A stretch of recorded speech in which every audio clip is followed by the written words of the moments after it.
Contextos. La voz de los protagonistas. Y Jorge Torres Castillo, bueno, un político con amplia trayectoria en nuestra comarca lagunera, sobre todo del lado de Durango, perteneció al Partido Revolución Institucional, posteriormente al Partido de la Revolución Democrática. De hecho, fue de los fundadores del PRD aquí en nuestra comarca lagunera. Y bueno, pues luego estuvo algunos años en la Ciudad de México y regresa a la comarca con un libro bajo el brazo, Pulso de la Laguna y de México. Jorge, bienvenido. Buenos días. Muchas gracias, me da mucho gusto saludarlos. Y bueno, ¿qué es Pulso de la Laguna y de México? ¿Cómo surge este libro y cuál es el objetivo del mismo? En diciembre del año pasado tuve la suerte, la fortuna de reunirme con un grupo de amigos de mi hijo, Jorge Torres Bernal, y ahí en la conversación de varios temas surge la propuesta de escribir un libro. Y a partir de ahí empezamos a trabajar en él, y es por eso que hoy culmina este esfuerzo, y la presentación la haremos este próximo miércoles 3 de agosto a las 11 de la mañana en Gómez Palacio, Durango. ¿Cuál es el pulso? Es decir, estamos hablando de pulso económico, pulso político. ¿Qué va a encontrar el lector en esta obra? Pulso de nuestra realidad. Sí. De la realidad de la laguna, de la que formamos parte, aún estando a 1000 kilómetros de distancia, pero tenemos la información, tenemos la comunicación con nuestra gente, temas de la laguna, temas del país. Es el sentir, la reflexión sobre los eventos que están sucediendo en nuestra comarca y en nuestro país, fijando posiciones, haciendo crítica, a veces un poco áspera, pero consideramos que es responsabilidad de los laguneros como de los mexicanos dar nuestra opinión sobre los acontecimientos, sobre las conductas del poder público, para que en realidad podamos mejorar la situación general. México y la laguna, el mundo mismo, está viviendo un proceso de convulsiones tremendas, ¿no? Cambios que nos atemorizan a veces, no solo por su profundidad, sino por su velocidad. Entonces, pues somos observadores, pero también queremos emitir nuestras opiniones, nuestras posiciones. ¿Cuáles son esos cambios que ve Jorge Torres Castillo a través de este pulso de México y la laguna? Bueno, pues aquí en la laguna yo creo que estamos viviendo un proceso interesante, una movilidad ciudadana que no se había vivido. Yo siento que en los últimos años, 2-3 años, ha surgido una sociedad civil inconforme, que protesta, pero que propone también. O sea, es una inconformidad constructiva. Lamentablemente, los gobiernos de los estados no han tenido la sensibilidad, particularmente los gobernadores, la sensibilidad para escuchar, para entender el sentir de la gente. El proyecto del Estado de la Laguna fue un detonante de esta movilidad ciudadana. Un tanto frustrado porque pues se recuperaron ahí más de 400,000 firmas con la demanda del Estado de la Laguna. Sin embargo, ese movimiento como que se paralizó. Sin embargo, la sociedad, los jóvenes y adultos mayores han estado pues impulsando protesta, propuesta y un cambio en la laguna. El abandono de nuestra región por parte de los gobiernos de los estados es evidente. O sea, no es una crítica política destructiva, ¿no? Simplemente es el registro de una realidad. Uh-huh. Mientras que nosotros estamos sumidos en un nivel muy bajo de la atención del poder público estatal, las capitales han sido privilegiadas. Uh-huh. Y verdaderamente es espectacular el crecimiento que han tenido las capitales, mientras que Gómez, Palacio, Lerdo, Torreón, abandonados. Pero eso ha sido histórico, ¿verdad? Así es, no es nuevo, no es nuevo. Por eso el proyecto del Estado de la Laguna, más que un proyecto, ha sido un sueño. Pero hay una diferencia. Sí ha sido siempre el abandono, pero antes teníamos herramientas y elementos en la laguna para que no se notara. Ahora ya no. Uh-huh. Así es. En realidad, yo siento que cuando hablamos de los gobiernos de los estados, no solamente es para ellos la crítica, es para el gobierno federal. El gobierno federal se desentendió de la laguna también, siendo una región emblemática en la historia del país, desde Porfirio Díaz, caray. La laguna fue una región que atrajo inversiones importantes del mundo y de todo el país. Y que generó desde aquí mismo empresas de clase mundial. Así es. Y líderes empresariales. Digo, ahora que estaba revisando, por ejemplo, la lista de los 300 líderes más importantes en el país, pues están incluidos los laguneros, ¿no? Y ya sabemos cuáles laguneros son los que están ahí, aunque también está una persona de apellido Hinojosa, no sé si le suene, que está vinculado con IGA. Sí me suena. ¿Y qué tipo de eventos? Decía usted que son eventos de nuestra comarca lagunera. ¿A qué tipos de eventos se refiere? Bueno, particularmente yo me refiero al proyecto del Estado de la Laguna, en primer lugar. Correcto. Y digo yo, bueno, si los gobernadores no guardan silencio, o sea, estratégicamente parece que no escuchan, viendo el elefante, no dicen nada de él. Sin Porque embargo, no les conviene, ¿no? Económicamente no les conviene. El silencio es una estrategia política, pero es una postura cómoda y al mismo tiempo indolente y responsable. Yo creo que si los gobernadores no le apuestan al Estado de la Laguna, no lo quieren porque les afecta a los estados de Durango y Coahuila, un estado autónomo en la laguna, bueno, pues una alternativa, propongan una alternativa. Nosotros consideramos que la alternativa es un acuerdo regional, Coahuila y Durango, pero con el concurso y la participación de los gobiernos de los estados y del gobierno de la República. Vamos a remitirnos a la historia. El plan de rehabilitación de la comarca lagunera fue un proyecto federal, sí, con la participación de los estados y los municipios de la laguna y de la sociedad civil. El plan de rehabilitación de la laguna es realmente un antecedente muy importante. El plan Nueva Laguna, vamos, que impulsó Carlos Salinas en respuesta a aquel voto de castigo del 88 que favoreció a Cuauhtémoc Cárdenas. Él quiso de alguna manera reivindicarse con los laguneros con ese plan y caminó un poco ahí con tropezones y todo. Iba bien, creo que fue una concepción interesante para revertir el abandono a la laguna. Sin embargo, pues no operó. Vino el gobierno de Zedillo y porque lo abanderó Carlos Salinas, pues él lo canceló. Y la sociedad se quedó callada, no reaccionó. Y ahí nos quedamos con el puro proyecto de papel, ¿verdad? Y la laguna, pues camina así, un poco fragmentada, ¿verdad? No hay un proyecto realmente que unifique, que una la voluntad, el espíritu lagunero que existe todavía, ¿verdad? Y que algunos creen extinto, ¿no? El espíritu lagunero. O sea, ¿dónde está ese espíritu lagunero? ¿Dónde se manifiesta? Yo creo que está resurgiendo. Yo tengo fe, tengo confianza en que está resurgiendo. Y lo digo con todas sus letras, en la parte de Coahuila, en Torreón, Coahuila. En la laguna de Durango todavía ahí traemos un poco de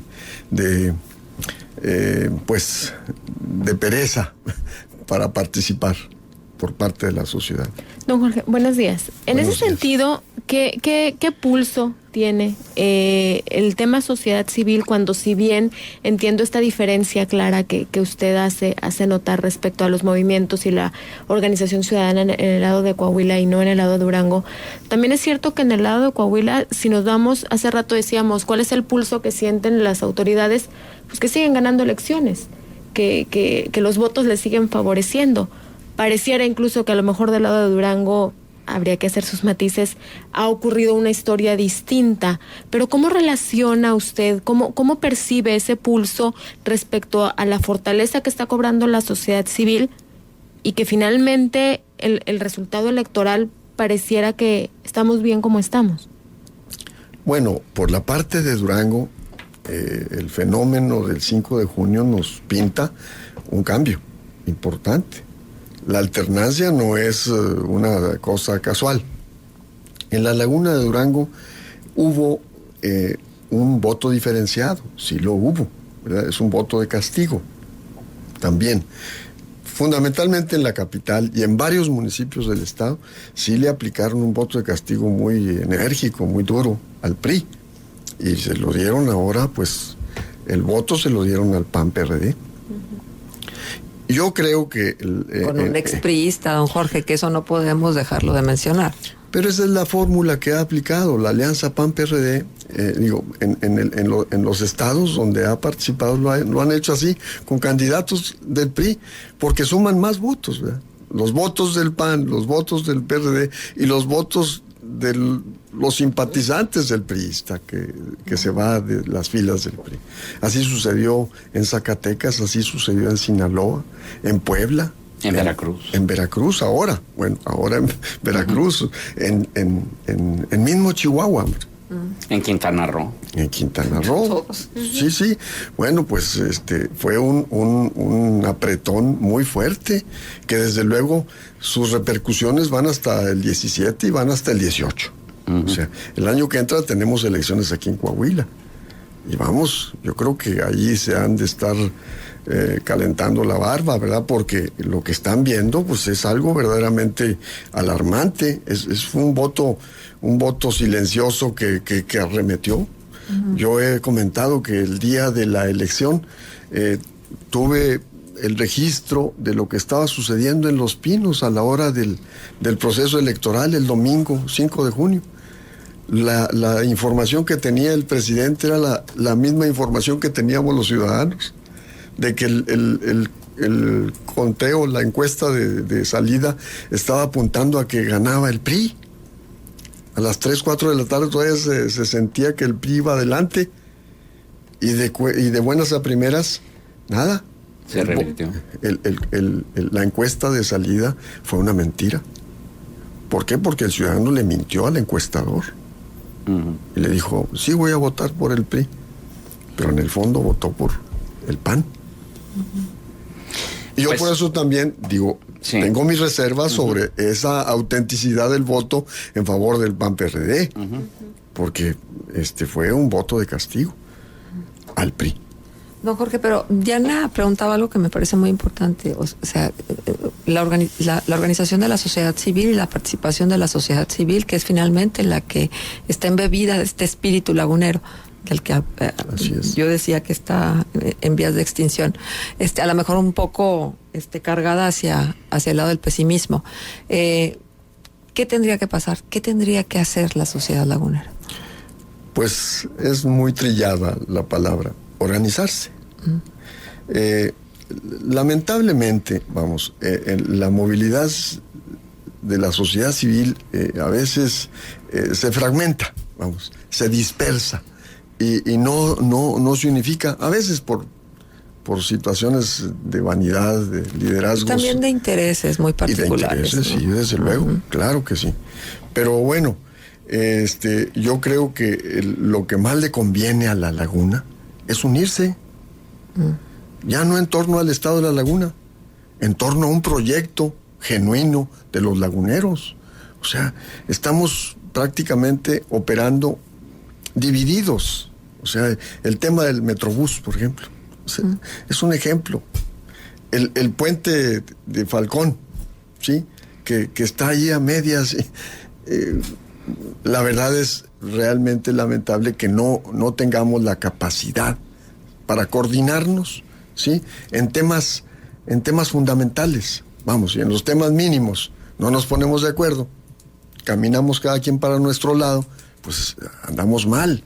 Entonces tenemos que, yo digo, reconsiderar las conductas que hemos seguido hasta hoy y que pensemos que si le va bien a la laguna, nos va bien a todos. Ahora, ese es el pulso en la laguna. ¿Cuál es el pulso en México? Pues es que son muchos temas los del país. Uh-huh. Hoy México realmente está viviendo sacudidas muy fuertes. Yo digo una sucesión de crisis que hemos estado viviendo, particularmente en todo lo que va de este siglo. ¿Sí? Desde la presidencia de Vicente Fox, pasando por Felipe Calderón, hasta hoy con Enrique Peña Nieto, pues hemos estado viviendo crisis que ya parece que no son de la emergencia, sino son permanentes.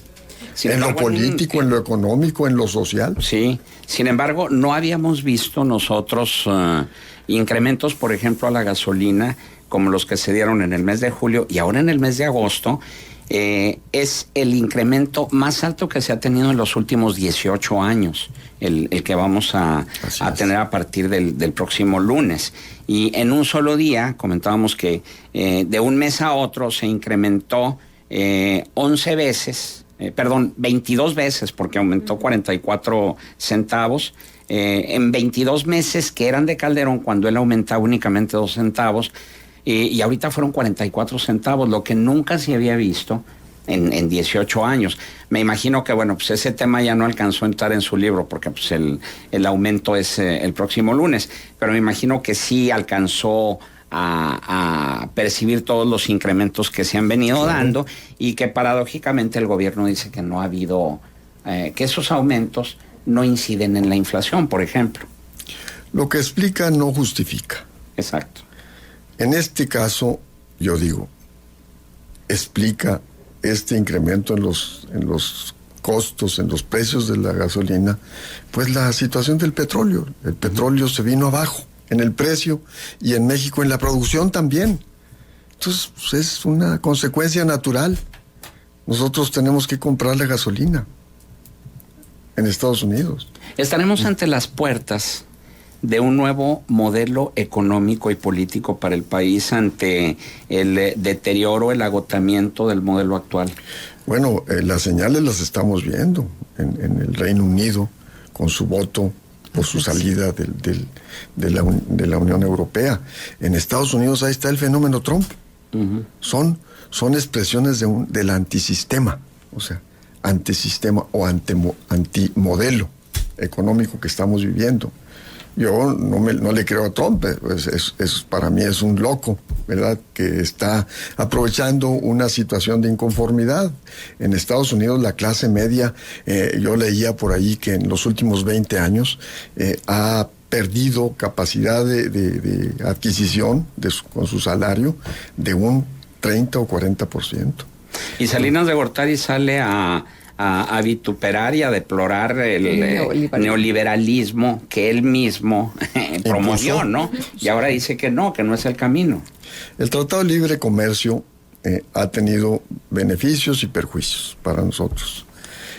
Fue un tratado que impulsó Carlos Salinas, que él convenció, más que convencido, él convenció al gobierno de Estados Unidos para que se cerrara ese pacto. Yo en lo personal siento que fue un paso importante, porque México era una economía cerrada, de autoconsumo, donde prevalecían los precios de los productores mexicanos y ellos controlaban toda la economía del país. Y hoy, bueno, pues ahora dependemos mucho de nuestros, de nuestros vecinos de Estados Unidos, ¿verdad? Claro. Y digo, el fenómeno mundial es un fenómeno verdaderamente muy complicado, ¿no? Ajá. Don Jorge, déjeme preguntarle algo. Usted que militó en el Partido Revolucionario Institucional, luego en el PRD, ¿cuál es la opinión que tiene de la izquierda mexicana en este momento? ¿Y cuál es la opinión que tiene usted de Andrés Manuel López Obrador? Bueno, hoy yo veo una izquierda, y yo creo que todos la vemos, dividida. La izquierda electoral dividida. No contemos todavía la izquierda no electoral. Yo digo, la izquierda electoral es la del PRD y la de Morena. La izquierda no electoral, que va por la vía violenta, por la vía que no es pacífica para los cambios de este país. Y ahí está el subcomandante Marcos, está la CENTE y las organizaciones subversivas que existen en este país. Son de izquierda. Bueno, pero vámonos al electoral. El PRD se debilita, pues por sus tribus, pero también por la renuncia de Andrés Manuel López Obrador, que fue 2 veces candidato de ese partido a la presidencia de la República. Entonces hace su propio partido, ¿sí? Y llegan divididos a estos procesos electorales. En el 18, pues llegan así, van a llegar divididos, es muy posible que se junten, ¿verdad?, que se integren, pero yo digo que ya es una división muy, muy difícil de revertir. Claro. Muy bien, pues ya lo sabe, amigo Radio Escucha, la cita es el miércoles 3 de agosto a las 11 de la mañana en el Centro de Convenciones Posada del Río, en Hidalgo y Felipe Ángeles, zona centro, esto es allá en Gómez Palacio. Muchas gracias por su hospitalidad, como siempre, de veras se los agradezco. Qué gusto volverlo a ver. Sí.